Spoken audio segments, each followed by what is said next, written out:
अस्सलाम वालेकुम, मैं हूं आदिल शाहजेब। मुस्लिम लीग नून के सदर शहबाज शरीफ की रिहाई से यह उम्मीद पैदा हुई थी कि उनको दरपेश चैलेंजेस का खात्मा अब आहिस्ता आहिस्ता शुरू हो जाएगा, लेकिन पहले हुकूमत ने उनकी लंदन उड़ान को रोक कर सियासी मफाहमत का उनका जो एजेंडा वो लेकर जा रहे थे उसको सबूताज किया। फिर उनकी अपनी जमात के अंदर शुरू होने वाले बयानिए की कशमकश ने जो शहबाज शरीफ के इरादे थे उसको लग रहा था कि एक जख्म पहुंचाई है। अब उनके लिए कानूनी माजराई में मजीद तेजी पैदा होने का इम्कान है। उसकी तर्जुमानी आज जो सुप्रीम कोर्ट से सामने आने वाला एक फैसला है उससे होती है, जिसमें पहले तो शहबाज शरीफ को लाहौर हाई कोर्ट से मिलने वाले रिलीफ के फैसले को बतौर मिसाल मुस्तकबिल में इस्तेमाल करने पर पाबंदी आयद की गई, जबकि एहतसाब अदालतों में प्रिजाइडिंग अफसरान की जो है वो हैं जो नैब की तहकीकात करने वाले अफसरान हैं उनको जल्द अज जल्द तैनात करने के हुक्म जारी करने के साथ साथ तमाम ट्रायल केसेस जो हैं उनको बगैर किसी ताखीर निपटाने के अहकाम भी जारी कर दिए गए हैं।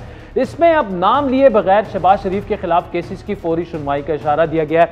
आज होने वाली समाअत में सुप्रीम कोर्ट के मुअज़्ज़िज़ जज साहिबान मिस्टर जस्टिस एजाजुल हसन और मिस्टर जस्टिस सजाद अली शाह ने लाहौर हाई कोर्ट में होने वाली समाअत पर कुछ संजीदा सवालात उठाए। जस्टिस एजाजुल हसन ने इस्तिफसार किया कि शहबाज शरीफ का केस सिस्टम के तहत मुकर्रर हुआ या खास तौर पर। रजिस्ट्रार हाई कोर्ट ने यहां पर बताया कि दरख्वास्त जो है वो एतराज़ के लिए मुकर्रर हुई थी। फैसला हुआ कि एतराज़ पर फैसला दरख्वास्त के साथ ही होगा। जुम्मे को 9:30 बजे उस पर एतराज़ लगा और 11:30 बजे केस की समाअत शुरू हुई। मिस्टर जस्टिस एजाजुल हसन ने यहां पर सवाल किया कि हुकूमती वकील को हिदायत लेने के लिए सिर्फ 30 मिनट का वक्त दिया गया, एक साल में कितने मुकदमात की जुम्मे को 12 बजे समाअत हुई। मिस्टर जस्टिस एजाजुल हसन ने मजीद रिमार्क्स दिए कि हाई कोर्ट ने यह भी नहीं पूछा कि शहबाज शरीफ का नाम किस लिस्ट में है, क्या इस तरह का उमूमी हुक्म जारी हो सकता है जैसा कि लाहौर हाई कोर्ट ने किया। अटॉर्नी जनरल खालिद जावेद ने यहां मौक़िफ़ अपनाया कि शहबाज शरीफ ने हाई कोर्ट से अपनी तौहीन अदालत की दरख्वास्त अब वापस ले ली है, जिसके बाद हम अपनी दरख्वास्त जो है उस पर इसरार नहीं करते। अदालत विफाक की अपील को जो है वो 2 टर्म्स पर निपटा दे। इस पर मिस्टर जस्टिस एजाजुल हसन ने कहा कि फिर तो ये मामला ही ख़त्म हो गया है, जिस पर अटॉर्नी जनरल ने कहा कि जी हम इसीलिए अपनी दरख्वास्त पर जोर नहीं दे रहे। बाद अज़ा हुकूमत ने शहबाज शरीफ को बैरून मुल्क जाने की इजाज़त देने के खिलाफ अपनी अपील वापस ले ली और शहबाज शरीफ के वकील साहब ने भी अपनी अदालत को जो उनकी तौहीन अदालत थी उनकी पैरवी ना करने की यकीन दहानी करवा दी। आज होने वाली इस अहम समाअत के बाद अब यह तासुर उभर रहा है कि शायद हुकूमत और शहबाज शरीफ में अब खुली अदालत में हमें लग रहा है कि मामला तय पा गए। जब हुकूमत ने शहबाज शरीफ से मुतालिक लाहौर हाई कोर्ट के फैसले के खिलाफ अपनी अपील वापस ले ली है और शहबाज शरीफ ने हुकूमत के खिलाफ तौहीन अदालत की पैरवी ना करने की यकीन दहानी कर ली है। अब ये क्यों हुआ, कैसे हुआ, इसके अलावा सियासी मामलात किस तरफ जाएंगे, इस पर तफसीली गुफ्तगू करेंगे। पंजाब के सदर राना सनाउल्लाह साहब हमारे साथ मौजूद हैं। राना साहब बहुत शुक्रिया। जब शहबाज शरीफ को रोका गया, बड़ा शोर मचाया गया, हमने बैठ के पूरा घंटे का प्रोग्राम उस पर कर दिया कि जी ये तो तौहीन अदालत हो रही है, आपने खुद ही वो तौहीन अदालत की दरख्वास्त अब वापस ले ली है और हुकूमत ने उस फैसले के खिलाफ दरख्वास्त वापस ले ली है। अब ये पैचअप कैसा होता है? ये तो लग रहा है कानूनी अदालत में हो, कानूनी पैचअप हो, लेकिन आप तो अपने उस मौक़िफ़ से पीछे हट गए कि शहबाज शरीफ को बाहर नहीं जाने दिया गया, तौहीन अदालत हो गई है। क्या हो रहा है राना साहब? देखें आदिल, ये थोड़ा सा गलतफहमी हुई है जी। असल सूरत हाल ये है कि मियाँ शहबाज शरीफ साहब को रोका गया और कहा गया कि उनका नाम जो है वो कोई ग्रे लिस्ट या ब्लैक लिस्ट जो है वो उसमें है। ठीक। उसके ऊपर हमने रिट की और उस रिट में अदालत ने हमें बाहर जाने की इजाज़त दे दी और गवर्नमेंट से जो है वो जवाब तलब कर लिया। अब हमारे लिए मुनासिब रास्ता ये है कि बजाय इसके कि हम इस केस में या इस रिट में जो है वो तौहीन अदालत में या उस फैसले के जो है वो पीछे जाएं, हमें दोबारा से एक नई रिट दाखिल करनी है जो कि इसको वापस लिए बगैर नहीं हो सकती कि इन्होंने जो हमारा नाम ECL में शामिल किया है वो गलत किया है। तो इसलिए हमने ये रिट जो है वो अपनी वापस ली है और एक नई रिट हम दाखिल करने जा रहे हैं जिसमें हम उस चीज़ को चैलेंज करेंगे जो इन्होंने हमारा ECL में नाम डाला है। ठीक। अच्छा राणा साहब, इसमें इन्होंने जी कतई कलामी की माफी, मैं इस पे तफसीली गुफ्तगू आपसे करें। ये जो सुप्रीम कोर्ट की डिटेल आपके पास सामने 3 पेजेस की जजमेंट है, क्या कोई आपने ये यकीन दहानी अदालत को नहीं कराई कि हम बस अब उसको परसुई नहीं करेंगे? जो तौहीन अदालत वाला मामला था, हमने दरख्वास्त वापस ले लिया है और इसी यकीन दहानी की बुनियाद पर गवर्नमेंट ने भी उस फैसले के खिलाफ अपनी वो वापस ले लिया। ऐसा कोई, ये जो तासुर उभर रहा है ये ठीक नहीं है। आप ये कह रहे हैं कि हम जाएंगे तौहीन अदालत की दरख्वास्त नहीं लेकर जाएंगे। देखें, इसमें 2 चीज़ें हैं। एक तो ये है कि हम जो है वो तौहीन अदालत की जो पिटीशन है उसको परसू करें, ठीक, और उसके नतीजे में जो है वो हमें जाने की इजाज़त दी जाए। राइट। और दूसरा तरीका ये है कि इस रोकने को हम बदनीति के ऊपर जो है वो इसको मुतय्यन करें, जो कि बदनीति है इस गवर्नमेंट की, और इस आर्गूमेंट के साथ हम नई पिटीशन में जाएं और ईसीएल में जो इन्होंने नाम डाला है उसको चैलेंज करें। हमारी जो लीगल टीम है उसकी राय में ये रास्ता ज़्यादा मुनासिब है कि हम ईसीएल से अपना नाम निकलवाने के लिए जो है वो नई रिट दाखिल करें, और उसमें इस गवर्नमेंट का जो अमल है जो कि यकीनन तौहीन अदालत है, इसको आर्गूमेंट के तौर पे जो है वो इस्तेमाल करें ताकि हमारी वो रिट जो है वो फ्रूटफुल हो। लेकिन राणा साहब, अगर तो आप इस रूट पे जाते हैं जो कि आपकी लीगल टीम, वो जाहिर बात है हम लीगल एक्सपर्ट्स नहीं हैं, लेकिन अगर आप ये समझते हैं एंड इफ यू बिलीव कि तौहीन अदालत हुई है तो ऑन मेरिट तो फिर आपको सीधा सीधा तौहीन अदालत पे जाना चाहिए, क्योंकि वहां से अगर ईसीएल से नाम निकल गया वो किसी और केस में डलवा कर कोई गिरफ्तारी निकलवा देंगे, कोई वारंट जमा करा देंगे, वो फिर उनको रुकवा लेंगे, वो फिर बाहर नहीं जा सकेंगे। तो आप सीधा सीधा तौहीन अदालत पे जाएं, लाहौर हाई कोर्ट का फैसला है, उससे क्यों आप पीछे हट रहे हैं? और फिर देखिए सवाल ये है ना कि गवर्नमेंट ने उस डिसीजन के खिलाफ भी अपना वो वापस ले लिया दरख्वास्त, मतलब टेक्निकली गवर्नमेंट ने एडमिट कर लिया है कि Islamabad high court, Lahore high court ने जो फैसला किया था वो ठीक था। ये दुरुस्त है कि टेक्निकली उन्होंने एडमिट कर लिया है, और ये भी दुरुस्त है कि हम तौहीन अदालत में अगर जाएं तो ये तौहीन अदालत साबित हो जाएगी, लेकिन उसका नेट रिज़ल्ट क्या होगा? उसका नेट रिज़ल्ट ये होगा कि जिन लोगों ने, जिन ऑफिसर्स ने, हालांकि उन लोगों ने कोई खुद से नहीं किया, उनको पीछे से गवर्नमेंट की जो है वो इंस्ट्रक्शन थी, तो जिन ऑफिसर्स ने रोका उनके ख़िलाफ़ जो है वो अदालती एक्शन हो जाएगा। लेकिन हमें बाहर जाने के लिए ईसीएल से अपना नाम निकलवाना पड़ेगा, उसके लिए हमें फिर भी रिट में जाना पड़ेगा। वो तौहीन अदालत से वो हमारा मसला हल नहीं होगा। तो इसलिए हम अपने मकसद के ऊपर फोकस हैं और हम वो रिट करेंगे जिससे ईसीएल से नाम निकाला जाए। और ये कब तक हो जाएगी राणा साहब? उसमें से नाम, ये रिट मेरा ख्याल है कि विद इन वीक जो है वो हम दायर करने जा रहे हैं, और जब ईसीएल से नाम निकलेगा तो उस रिट में हम ये रिलीफ भी सीख करेंगे कि ये ईसीएल से नाम निकालने के साथ साथ ये जो दूसरी लिस्टें बनाए फिरते हैं ना, कोई ग्रे लिस्ट है, कोई ब्लैक लिस्ट है, कोई प्रोविंशियल लिस्ट है, उनसे भी हम रिलीफ जो है वो हासिल करेंगे उसी रेट में जो हम दायर करने जा रहे हैं। ठीक। अच्छा राणा साहब, शहबाज शरीफ साहब के बाहर न जाने से एक जो वो जो एक मफामत का एक सियासी एजेंडा लेकर निकले थे, जब से वो बाहर आए थे, पीपल्स पार्टी को करीब लाने की कोशिश, एएनपी को करीब लाने की कोशिश, फिर जो एक मज़ामती बयानिया था, कुछ इदारों से भी उन्होंने कोशिश ये की, पिच ये किया कि बस अब इट्स अबाउट टाइम कि थोड़ा सा ये जो तलखियाँ बहुत ज़्यादा बढ़ गई हैं, खलीजें बढ़ गई हैं, उनको कम करने की कोशिश की जाए। वो बाहर नहीं जा सके और ज़ाहिरी बात साहब से ही उन्होंने ये सारी डिस्कशन करनी थी। उसके बाद अब थोड़ी सी फिर कन्फ्यूजन पैदा हुई पार्टी के अंदर। सुनने में ये आया कि तफसीली रिपोर्ट भी उसमें पेश की कि जी थोड़ा सा अब हमें फोकस्ड होके ये कन्फ्यूजन दूर करनी चाहिए, अपनी लीडरशिप के लिए भी और अपने कारकुनान के लिए भी। सर, किस तरफ नून लीग जाएगी आपके ख्याल में, और किस तरफ जाना चाहिए नून लीग को? देखें, ये जो कन्फ्यूजन है इसमें देखें, ये बात जो है इसको खामखा जो है वो उलझाया जाता है कि जी अगर ये मुज़ामत है तो ये मुफाहमत है। आप मुझे बताएं कि पाकिस्तान मुस्लिम लीग नून का या पाकिस्तान मुस्लिम लीग नून की लीडरशिप का ये कहना कि 2018 का इलेक्शन रिग था, 2018 के इलेक्शन में एक किंग पार्टी बनाई गई, उस किंग पार्टी में लोगों को शामिल करवाया गया, पीएमएलएन का टिकट लोगों से डिनाई करवाया गया, और उसके बाद ये सिलेक्टेड टोला जो है इसे मुंतखब करवा के गवर्नमेंट दी गई। क्या ये मज़ामत है? क्या ये एक हकीकत का इदराक नहीं है?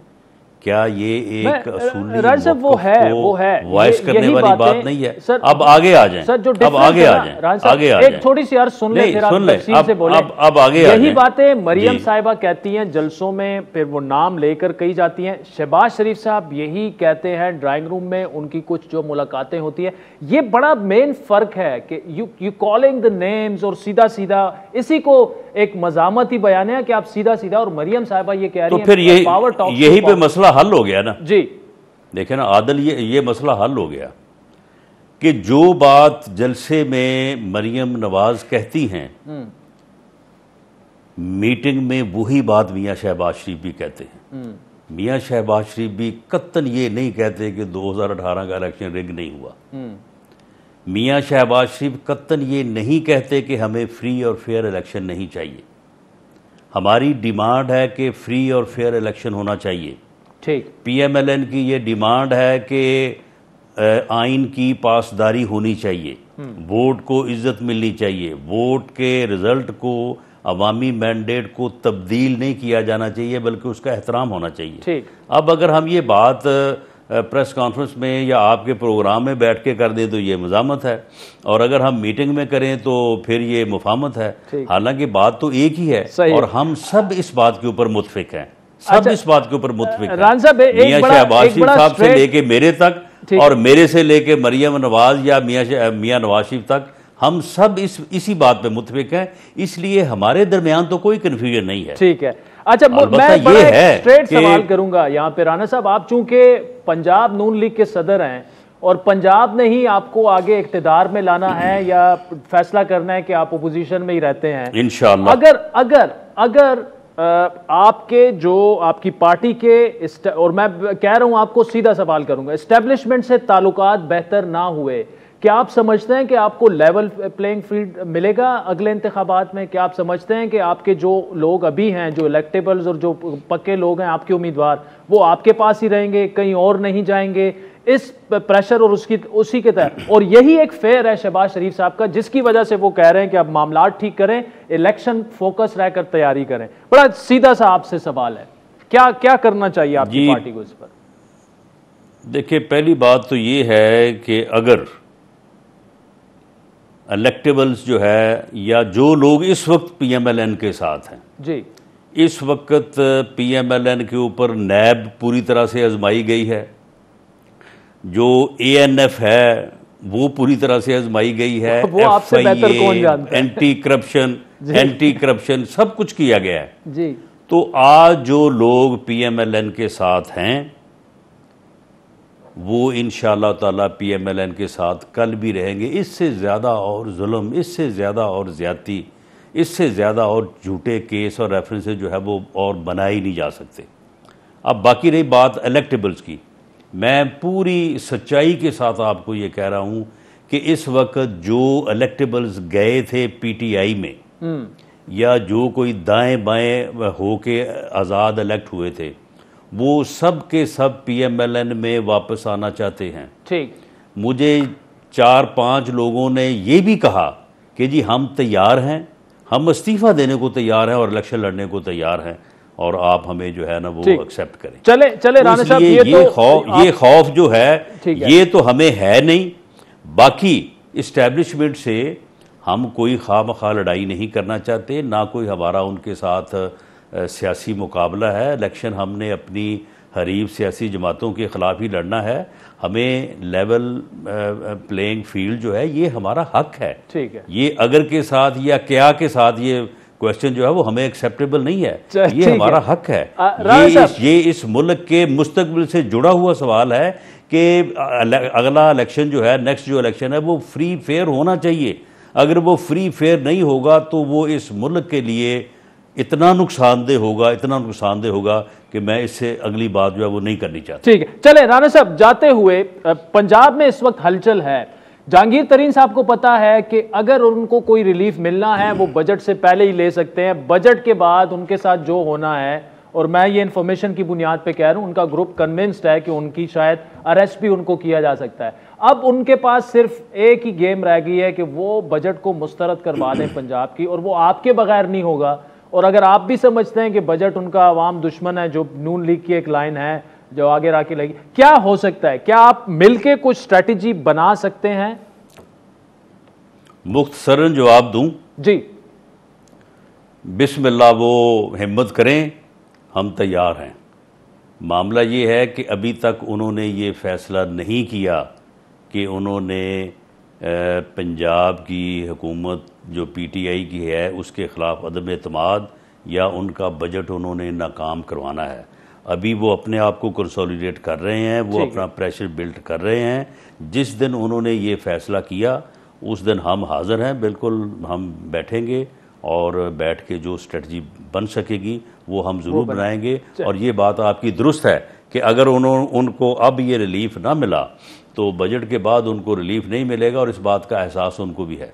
ठीक, राना सनाउल्लाह साहब, थैंक यू सो मच। नाज़रीन, जाते जाते राना सनाउल्लाह साहब कह गए कि बिस्मिल्लाह जहांगीर तरीन साहब के ग्रुप को ये क्या हो रहा है? क्या गवर्नमेंट को भी ये पता है कि अगर तरीन साहब को रिलीफ ना मिला तो पंजाब का बजट वो मुस्तरद करवा सकते हैं? 35-40 MPAs उनके पास हैं। उस्मान डार साहब वज़ीर-ए-आज़म के मामले ख़ुसूसी हैं, उनसे पूछेंगे कि तरीन साहब की रिपोर्ट का क्या बना, क्या उनके साथ इंसाफ होगा नहीं होगा, वो रिपोर्ट कब जारी की जा रही है। हमारे साथ रहिए।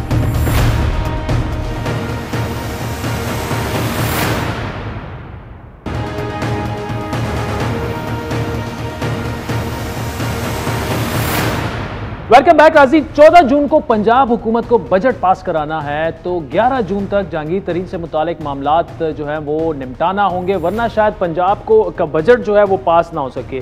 ये धौंस धमकी या खबरदारी जो है, जो भी वो कह ले, वाज़े तौर पर तहरीक इंसाफ के साथियों ने जो जहांगीर तरीन के साथ खड़े हैं उन्होंने अपने ही वज़ीर आला उस्मान बुज़दार को दे दी। आपका कुछ इजलास हो रहा है और जुम्मे को शायद, और उसमें स्ट्रैटेजी तय की जाएगी कि शायद आप बजट का जो इजलास है या उसका वॉकआउट करें या बजट को मुस्तरद ही कर दें। देखें, अभी तक तो कोई ऐसी मीटिंग नहीं बुलाई गई, लेकिन ये बात ठीक है कि पंजाब के जो मेंबर्स हैं वो ज्यादातर एग्रेसिव भी हैं, उनके अपने मसले मसाइल हैं, उनके अपने फंड्स के मसले मसाइल हैं, उसके अलावा और भी गवर्नमेंट से मसाइल हैं। तो वो ये चाहते हैं कि हम जो है वो ऐसी हुकूमत का साथ क्यों दें कि जो एक अवामी बजट ही पेश ना कर सके, या फिर वो हमारे हलकों के मसले मसाइल हल नहीं कर पा रहे जिनसे हमने वोट लिया, हमने उनको भी जवाब देना है। तो ये बात आपकी ठीक है कि ये जो है वो कंसीडर किया जा रहा है ज्यादा, बल्कि अक्सरियत राय ये है कि हम बजट इजलास का बाइकआउट कर दें।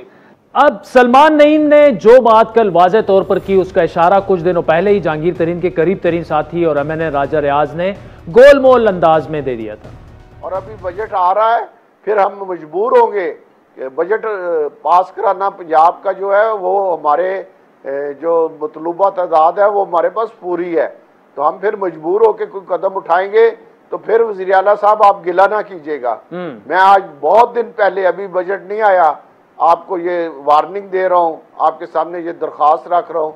यानी पहले खबरदार किया, फिर वाज़े पैगाम दे दिया। इसका मतलब यह कि अगर अब भी बात ना बनी और बैरिस्टर अली जफर की जुबानी, जिसके रिपोर्ट में तरीन ग्रुप का दावा है कि उसमें जहांगीर तरीन को क्लीन चिट दे दी गई है, वो तहरीरी तौर पर वज़ीर आज़म को नहीं दी जाती, तो फिर जो कहा जा रहा है उस पर अमल हो सकता है और पंजाब का बजट उस्मान बुज़दार की रुखसती के साथ घर जा सकता है। अहम बात यह कि इस सियासी इंतकाम में तरीन ग्रुप को पंजाब की मजबूत जमात नून लीग का साथ भी मुयस्सर हो सकता है।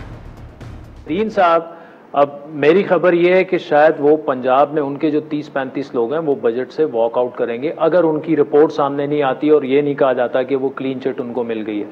अगर वो मुस्तरद कर देते हैं, आप लोग तो वैसे ही मुस्तरद कर देंगे, मुस्तरद हो जाएगा, मुस्तरद हो जाएगा। ये हुकूमत तो एक बेशरम हुकूमत है, वो तो इखलाकी दबाव होता है, जी बैठे रहेंगे।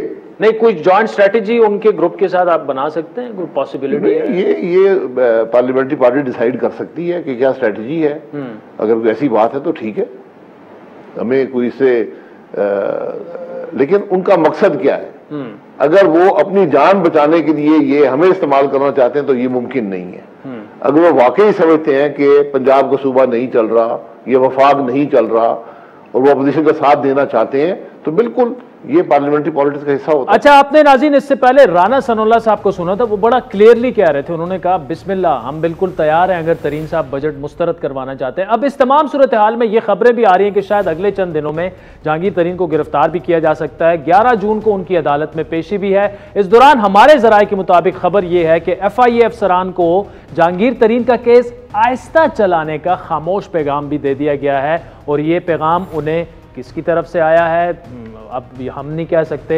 जहांगीर तरीन, अली जफ़र और शहजाद अकबर की जिन्होंने मुलाकात करवाई थी वही ज़राए हो सकते हैं, वही ज़िम्मेदार लोग हो सकते हैं। तमाम सूरत हाल में अब आने वाले अगले 9 दिन बड़े अहम है। देखना ये होगा कि पंजाब की सियासत में क्या हलचल बरपा होती है इस हवाले से, लेकिन तहरीक इंसाफ क्या सोच रही है और किसी भी सूरत हाल का सामना करने के लिए क्या कोई हिकमत अमली उन्होंने अपनाई है, इन तमाम सवालात का जवाब लेंगे।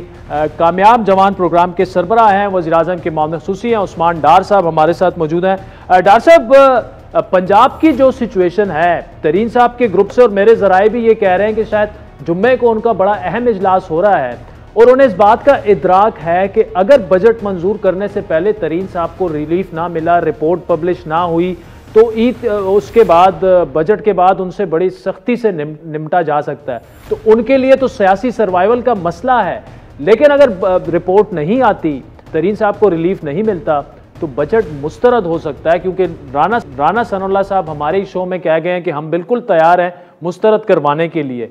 तो आप तैयार हैं बजट अपना मुस्तरद होने के लिए? वफाक का और पंजाब का दोनों ही बजट पास होंगे, और जहाँ तक जहांगीर तरीन साहब की बात है, वो भी कैटेगोरिकली के तो कह चुके हैं वो पाकिस्तान तहरीक इंसाफ का हिस्सा हैं, प्राइम मिनिस्टर इमरान खान के साथ खड़े हैं। उनको एक ज़रूर तहफ़्फ़ुज़ात थे कुछ मामलात पे, उसकी उन्होंने निशानदेही भी की, उसके लिए प्राइम मिनिस्टर इमरान खान साहब ने कमेटी भी बनाई। अली जफ़र साहब का आप जिक्र कर रहे हैं, लेकिन देखिए जो एक ख़ास बात मैं करना चाहता हूँ, 2-3 ऐसे चेहरे हैं वफाक में, 3 से 4 कह लें पंजाब में, जो बहुत अरसे से मैं देख भी रहा हूँ। नाला हैं, हलकों के इश्यूज़ हैं, नाराज़गी का इजहार था। राजा रियाज साहब की आपने बात की, नईम साहब भी थे, इसी तरह 1-2 और लोग हैं। तो एक तरफ हम बात तो कर रहे हैं 40 लोगों की, लेकिन अगर आप देखें तो मीडिया के ऊपर तो यही 3-4 फेसेस आ रहे हैं जो पिछले दिनों से आ रहे हैं, और आकर वो नहीं, वैसे वो नंबर्स तो अपने शो कर जो बड़ी तादाद मीडिया के सामने भी आ चुके हैं पार्टी में।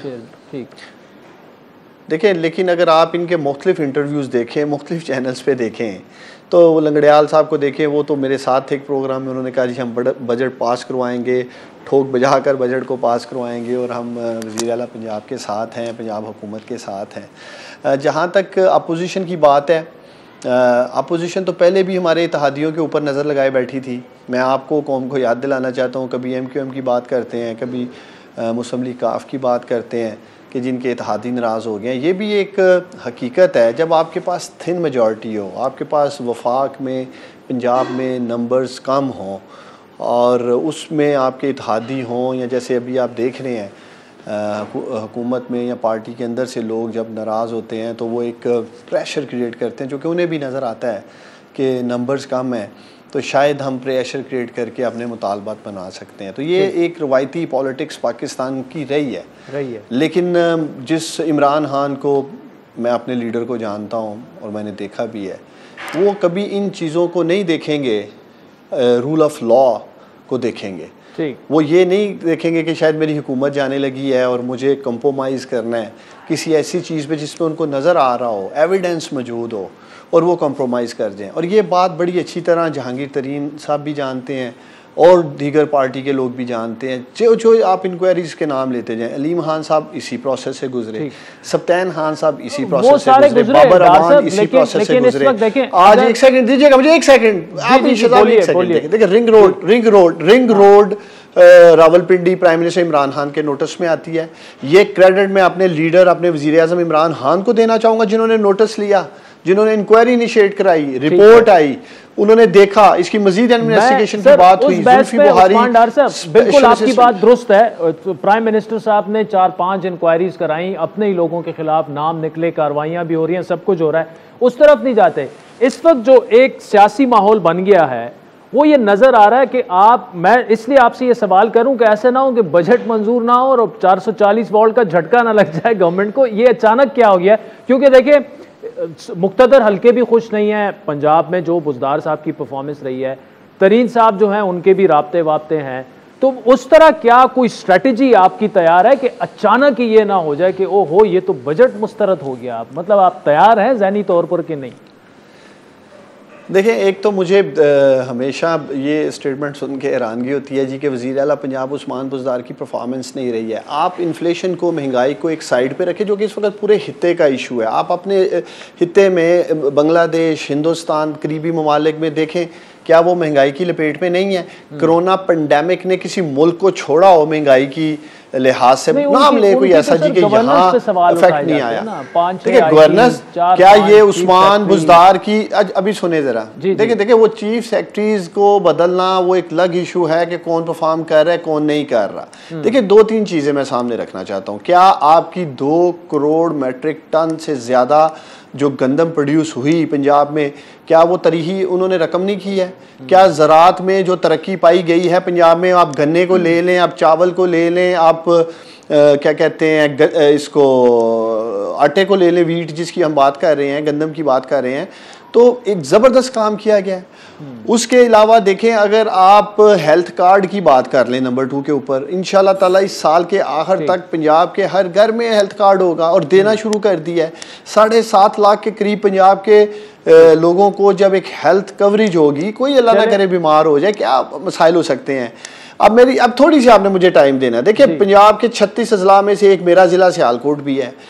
30 सालों में शहबाज शरीफ एक हॉस्पिटल नहीं दे सका। 1964 में आखिरी पाकिस्तानी हॉस्पिटल बना था सियालकोट में, और आज इस माह इंशाल्लाह ताला शुरू होगा हॉस्पिटल अगले 4 से 6 हफ्तों में।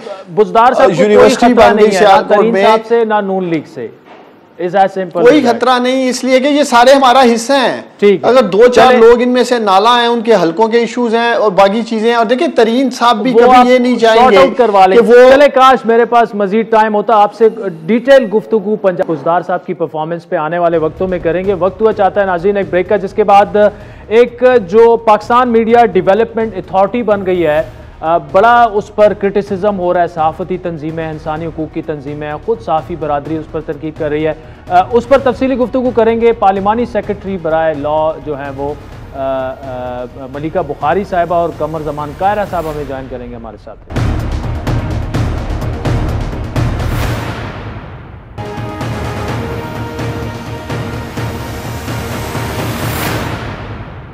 वेलकम बैक नाज़रीन। Pakistan media development authority ordinance का बड़ा ज़ोरों शोर से उसकी जो है वो कंडमेशन भी हो रही है। सहाफ़ती तंजीमें हों, ह्यूमन राइट्स ऑर्गेनाइजेशंस हों, वकला हों, सारे ये कह रहे हैं कि जी गवर्नमेंट जो है वो मीडिया की आज़ादी सलब करना चाहती है, कर्ज उस पर ला रहे हैं। ये है क्या? थोड़ा सा जो मुजव्वज़ा ऑर्डिनेंस हमारे सामने आया है वो ये कहता है कि मुल्क भर में जो न्यूज़पेपर्स हों, टीवी चैनल्स हों, वेब चैनल्स हों, डिजिटल मीडिया हो, वो अब उनके लाइसेंसेस होंगे, एनओसी हासिल करना होगा, उनकी तजदीद जो है वो लाजमी होगी। इसके अलावा लाइसेंस याफ्ता या रजिस्टर्ड मीडिया प्लेटफॉर्म्स जो हैं वो इस ऑर्डिनेंस की खिलाफ वर्जी की सूरत में 3 साल तक कैद और 2.5 करोड़ रुपए तक का जुर्माना अदा किया जा सकता है। उसके अलावा 2 बार की अगर खिलाफ वर्जी होती है तो ये सज़ा तकरीबन 5 साल तक बढ़ाई भी जा सकती है। अब मुसव्वदे के मुताबिक वफाकी हुकूमत इस ऑर्डिनेंस को जो है वो किसी भी मामले पर हिदायत मीडिया को जारी कर सकती है। हुकूमती हिदायत पर अमल दरामद जो है सारा मीडिया उस पर पाबंद होगा। यानी PMDA पैमरा की तरह खुद मुख्तार इदारा नहीं होगा। हुकूमत या प्रेसिडेंट साहब जो है वो उनको कंट्रोल करेंगे। उनके सरबरा जो हैं ये एक अथॉरिटी होगी जो कि प्रेसिडेंट साहब उनको नॉमिनेट करेंगे। और साथ में ये भी कहा जाता है कि एक कंप्लेंट काउंसिल भी तश्कील दी जाएगी, फिर एक मीडिया ट्राइब्यूनल भी आएगा, फिर जो डिजिटल मीडिया है, कन्वेंशनल मीडिया है, हम टीवी चैनल्स वाले हैं, एंकर्स हैं, हम पर यह पाबंदी भी होगी कि 5% जो नेशनल इंटरेस्ट की चीज़ें हैं या जो मुल्क व कौम के मफाद में है वो कंटेंट हमें लाजमी चलाना होगा। और बहुत सी सारी ऐसी चीज़ें हैं कि जिस पर जर्नलिस्टों को खौफ ये है कि हमारे प्रोग्राम्स, हमारे चैनल्स, हमारे यूट्यूब चैनल या हमारा इवन ट्विटर हैंडल अगर हम हुकूमत पर तनकीद करेंगे वो बंद हो जाएगा। इसकी वजह से उसका सहाफ़ी तंजीमें जो है काफ़ी तनकीद कर रही। गवर्नमेंट क्या कह रही है इस पर? ये किसने ड्राफ्ट किया है? ये जो मुजव्वज़ा ऑर्डिनेंस है इस पर तफसीली गुफ्तगू करेंगे। पार्लिमानी सेक्रेटरी बराए लॉ मलिका हमारे साथ मौजूद है। Malika, thank you so much for joining us. ये तो मेरे सामने जो पड़ा हुआ है, पढ़ा मैंने पूरा, वो लग रहा ये है कि तहरीक इंसाफ अब आज़ादी इजहार बर्दाश्त नहीं कर सकती, तनकीद आप लोग बर्दाश्त नहीं कर सकते। Thank you Adil.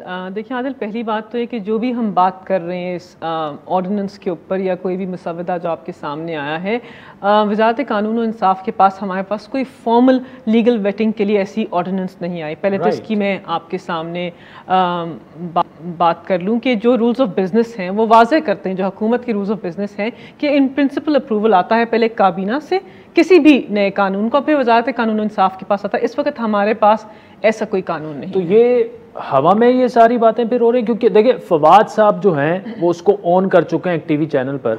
अभी ये खबर आ रही है कि एक पीएमडी के लिए एक अथॉरिटी के लिए वो कमेटी भी बन गई है फ़ारूक हबीब की सरबराही में। 3-4 उसमें इंफॉर्मेशन जो सरकारी ऑफिसर्स हैं वो भी डाल दिए गए हैं। तो अगर वजारत कानून को ही लूप में नहीं लिया गया, जो कि इन प्रिंसिपल उनको करना चाहिए। नहीं, देखिए एक प्रोसेस होता है जो हुकूमत चलाने के कवायद है, उसके अंदर लिखा है कि पहले इन प्रिंसिपल अप्रूवल आता है, फिर लीगल वेटिंग के लिए हमारे पास आता है। किसी स्टेज पे आएगा, इस वक्त नहीं है, लेकिन क्योंकि हम आईनी हकूक की बात कर रहे हैं, मैं उसके ऊपर आपको वजाहत पेश करती हूँ। देखिए पाकिस्तान तहरीक इंसाफ एक ऐसी पार्टी है जो इंसाफ के नाम के ऊपर इक़्तिदार में आई। हमने इंसाफ के लिए एक बड़ी जद्दोजहद लीड की है। हम एक जमहूरी हुकूमत है, हम आईनी तकाज़ों में यकीन रखते हैं, आइन की पासदारी में यकीन रखते हैं। कोई भी जमहूरी हुकूमत हो, हम कोई आमिराना हुकूमत नहीं है, कोई डिक्टेटर की हुकूमत नहीं है, हम इलेक्टेड ऑफिशियल्स हैं, तो हम आइन के पाबंद हैं। पाकिस्तान का हर शहरी पाबंद है। जो आइनी हकूक हैं उनको हम पाकिस्तान की आवाम से ले नहीं सकते। पहली बात तो ये।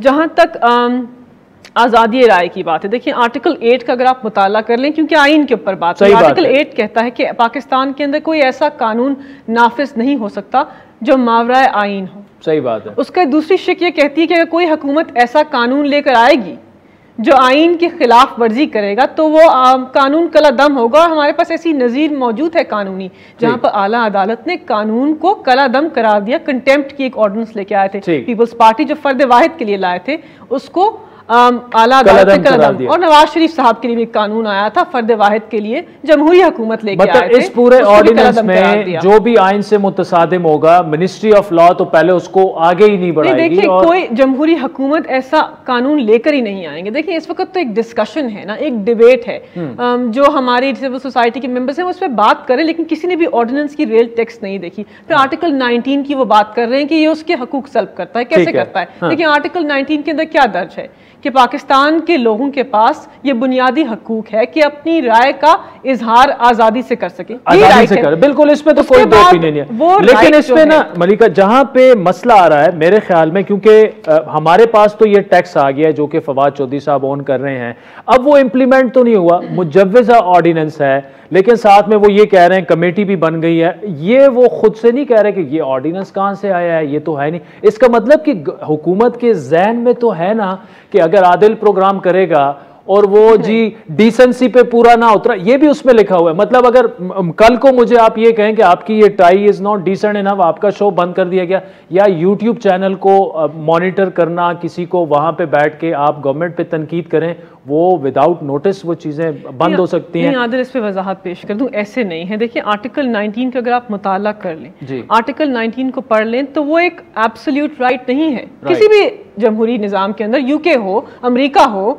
फ्रांस हो, स्पेन हो, ये स्कैंडिनेवियन कंट्रीज हो, जो आज़ादी राय है उसके ऊपर रीजनेबल रिस्ट्रिक्शंस लगाना अलाउड है। सोशल बाउंड्रीज तो होती है ना, और वो लगती है कानून के तहत। कानून, देखिए हमारी भी रिस्पॉन्सिबिलिटीज हैं। और मैं आज एक प्रोग्राम में एक मिसाल भी दे रहा था। देखिए पिछले 1 साल में 8-9 हमारे चैनल्स जो है ना लंदन की कोर्टों में उनको जुर्माना हुआ है। पाकिस्तान में क्यों नहीं हो सकता? क्योंकि यहाँ पे हम बैठ के, अब वो मुशाहिदुल्लाह साहब, अल्लाह ताला उनको जन्नत नसीब करे, उन पर एक इल्ज़ाम लगा, वो सारी उम्र सफाइयां देते रहे, लंदन की अदालत ने उनके हक में फैसला दे दिया, लेकिन ही इज नो मोर। अब आदिल देखिए ना, आपने बिल्कुल सही बात की। क्या जो जर्नलिस्ट हैं, क्या जो एंकर पर्सन्स हैं, क्या जो ऐसे लोग हैं जो मीडिया में इन्वॉल्व हैं, आज़ादी राय को फ़रोग देते हैं, क्या उनके ऊपर ये लाजमी नहीं है कि रिस्पॉन्सिबल तरीके से हालिया एक एपिसोड है जिसकी हम मजम्मत करते हैं, एक जर्नलिस्ट रिस्पॉन्सिबल जर्नलिज्म होनी चाहिए, लेकिन अगर मेरी आजादी इजहार को अगर सलब मुझे लगे कि मैं अगर गवर्नमेंट पे तनकीद करूं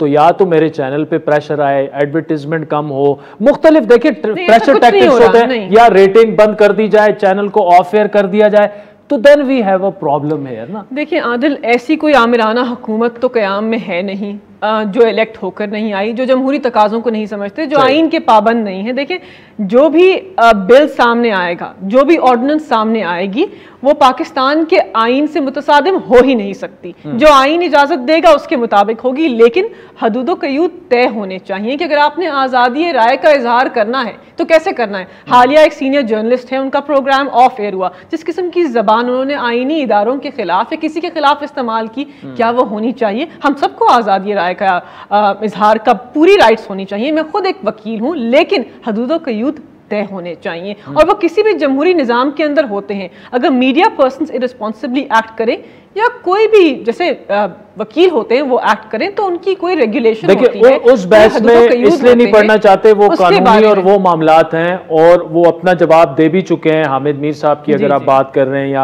आसमा की आप बात कर रहे हैं, लेकिन यहाँ पर मसला ये है कि देखें जब 3-4 जर्नलिस्टों के साथ ऐसा हो चुका है, किसी को किडनैप किया गया, किसी को घर में घुस के मारा गया, अब अगर मुल्जिमान और वो सामने नहीं आएंगे तो तनकीद तो होगी, और तनकीद ऐसे होगी कि कुछ लोग शायद उससे ज़्यादा तनकीद कर लें जो बाउंड्रीज में रह के तनकीद करनी चाहिए। मैं इस पे भी आपसे एग्री करता हूं। तो गवर्नमेंट को इस साइड पे भी सोचना चाहिए कि जो लोग आप पर तनकीद करते हैं, अगर उनके साथ ऐसे वाक़यात होते हैं, उसका सदेबाब भी होना चाहिए। नहीं बिल्कुल, और ये तो हर पाकिस्तानी शहरी का तहफ़्फ़ुज़ रियासत की जिम्मेदारी, हम इसको समझते हैं। देखें जहाँ जहाँ ऐसे इंसिडेंट्स होते हैं उसके अंदर तहकीक होके जो भी मुल्ज़िमान हैं उनको सामने आना चाहिए, इसमें तो कोई दो राय नहीं। और कोई भी जमहूरी हुकूमत ये नहीं कह सकती किसी सहाफ़ी के ऊपर हमला होना चाहिए। इनफैक्ट उनकी प्रोटेक्शन रियासत की जिम्मेदारी है। हम इस बात से अग्री करते हैं और ऐसा ही होना चाहिए अच्छी जमहूरियत के अंदर। लेकिन फिर उस बिल के ऊपर वापस आ जाइए, एक बड़ा शोर गुल है, बहुत बात हो रही है मुसव्वदा सही तौर पर देखे बगैर। लेकिन अगर फर्ज करते हैं कि ये ऑर्डिनेंस पास भी हो गया, इस ऑर्डिनेंस ने पार्लियामान में ले होना है। हाँ। इसकी जो मुद्दत है वो 120 दिन की है। पार्लियामान ने फिर ये फैसला करना है मजमूई तौर पे कि क्या आया ये ऑर्डिनेंस पास हो सकता है as an act of parliament या नहीं। तो मुद्दा अवामी नुमाइंदों के पास वापस जाएगा, उसी कमेटी में जाएगा जिसके अवामी नुमाइंदे मेंबर हैं, और फिर सेनेट में जाएगा, और इसका एक पूरा प्रोसेस है। तो ये ना समझे कि हम आपके ऊपर कोई ऐसा कानून लागू कर सकते हैं। देखिए कानून साजी टेस्ट, ट्रायल, डिस्कशन, डिलिबरेशन, आपस में गुफ्तो शुनीद, तनकीद बर्दाश्त कर कर तभी कानून साजी का अमल आगे बढ़ता है। तो अगर एक ऑर्डिनेंस पास हो भी गई जिससे हमारे एक्टिविस्ट, हमारे मीडिया पर्सन्स, हमारे एनजीओज के मेंबर्स नहीं एग्री करते, तो फिर पार्लियामान के अंदर इसके ऊपर बहस हो सकती है, पार्लियामान के अंदर इसके ऊपर चेंजेस आ सकते हैं। तो ये कहना कि ये बात हतमी है, ये भी गलत होगा, क्योंकि इसने एक प्रोसेस से गुजरना है, इसने सेनेट में भी जाना है, इसने नेशनल असेंबली से भी पास होना है। लेकिन आप पर तनकीद करें तो मेरा प्रोग्राम बंद नहीं होगा। देखिए ये आदत, मैं आपको यकीन दिलाऊं कि इसके अंदर कोई ऐसी शिक नहीं होगी जिससे आपकी आजादी राय के ऊपर कथन लगे। And we take your word for it for now. Thank you very much. Malika Bukhari नाज़रीन हमारे साथ मौजूद थी और बड़ा कैटेगोरिकल कि एक तो मुसव्वदा अभी तक मिनिस्ट्री ऑफ लॉ के पास नहीं आया।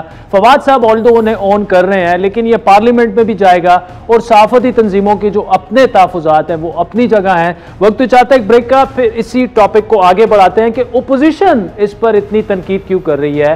ऑल्दो हमने सुन लिया गवर्नमेंट को कि अभी तक तो ना ये अप्रूवल के लिए आया है, ना मिनिस्ट्री ऑफ लॉ को पता है, तो अपोजिशन के पास क्या ऐसा ग्राउंड है, क्या किन ग्राउंड्स पे वो उन पर तनकीद करिए। साबिक वज़ीर इत्तलात कमर ज़मान कायरा साहब हमें ज्वाइन करेंगे हमारे साथ।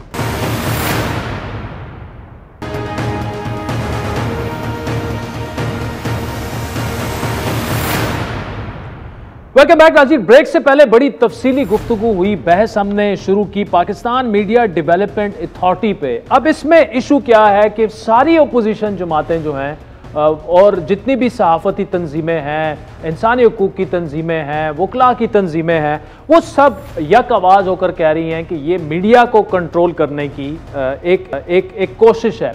इस पर तफसीली गुफ्तगू हम जारी रखेंगे।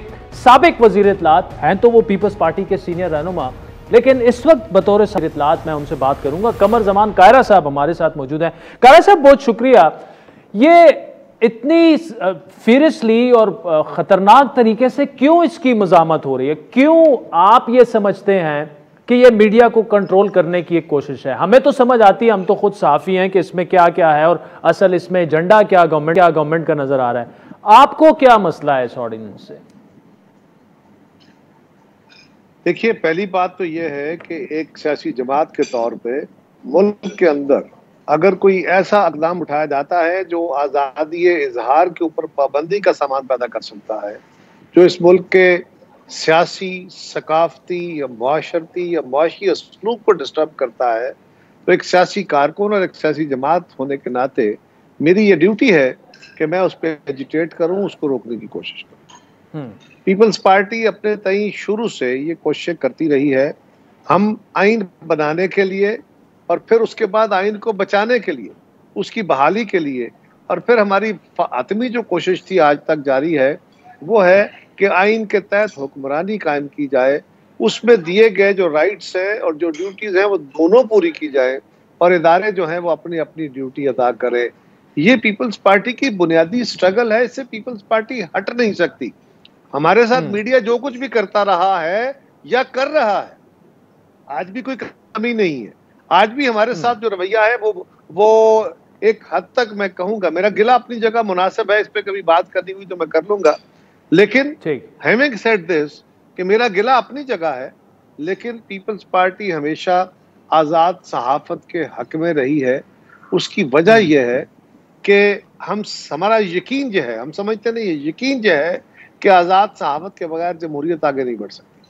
ठीक, अच्छा कारा साहब चलें इस पर भी ठीक है, एक मिनट इस पे आते हैं। कारा साहब एक छोटा सा मैं यहाँ पे अब इशू पैमरा या अथॉरिटी का नहीं है, इशू ये है कि इस वक्त हुकूमत ये काम क्यों करना चाह रही, इनको क्या जल्दी है?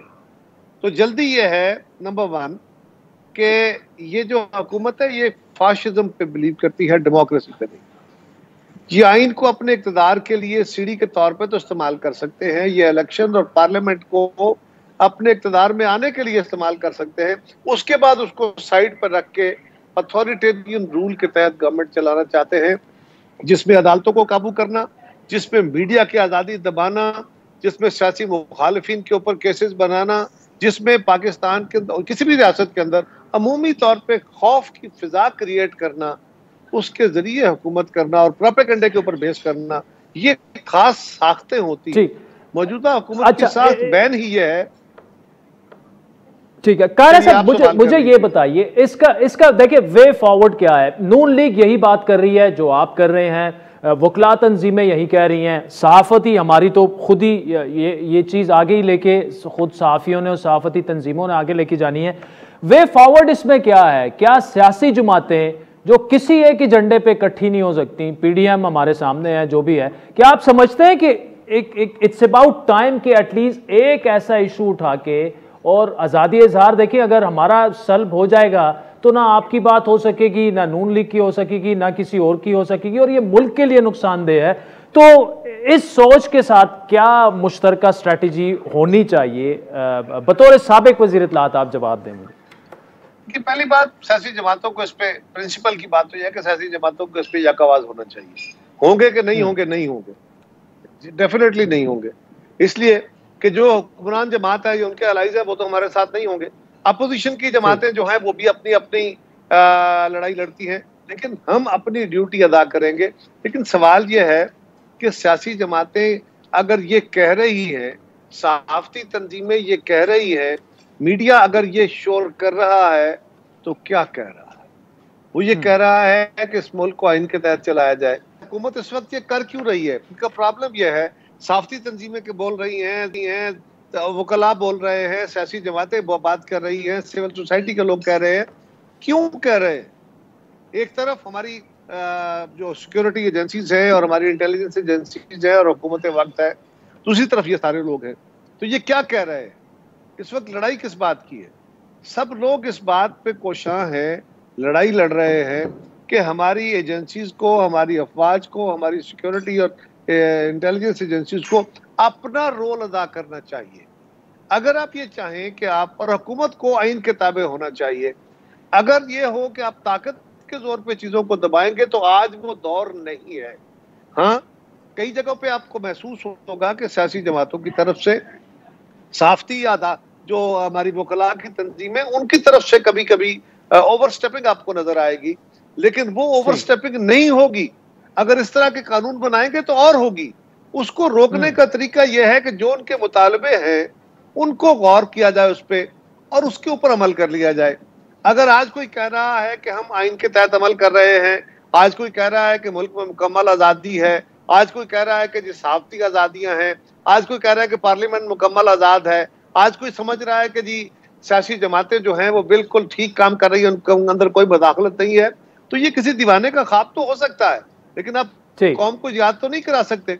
सो जब तक आप अपना ये जो मुतालबा है इसको एड्रेस नहीं करते, ये खाली कानूनों से, ऑर्डिनेंसेस से, दबाव से, खौफ से ये चीजें रुकेंगी नहीं, ज़बानें चलती मामलात मजीद खराब होंगे। कमर जमान कायरा साहब, thank you so much. Takeaway ये है कि कायरा साहब ने बड़ी एक जबरदस्त बात की कि ऐसे कवानीन अगर आप लेके आएंगे उससे ओवर स्टेपिंग मजीद बढ़ेगी, क्योंकि हमारा तो सहाफ़ियों का तो काम ही आज़ादी राय के साथ और बाउंड्रीज के अंदर रह के बोलना है। अगर उस बोलने पे इस तरह से पाबंदियां आएंगी तो फिर जाहिर बात है हमारे पास भी रास्ता नहीं रह जाता। बोलना तो हमने है, जो भी पाबंदियां और वो हों उसमें रहते हुए। तो आज के प्रोग्राम पर नाज़रीन आपके फीडबैक के मुंतज़िर रहेंगे। हमारा ट्विटर हैंडल है @आदिल शाहज़ेब। मुझे मेरी टीम से मेरी इजाज़त दीजिए। अल्लाह हाफ़िज़।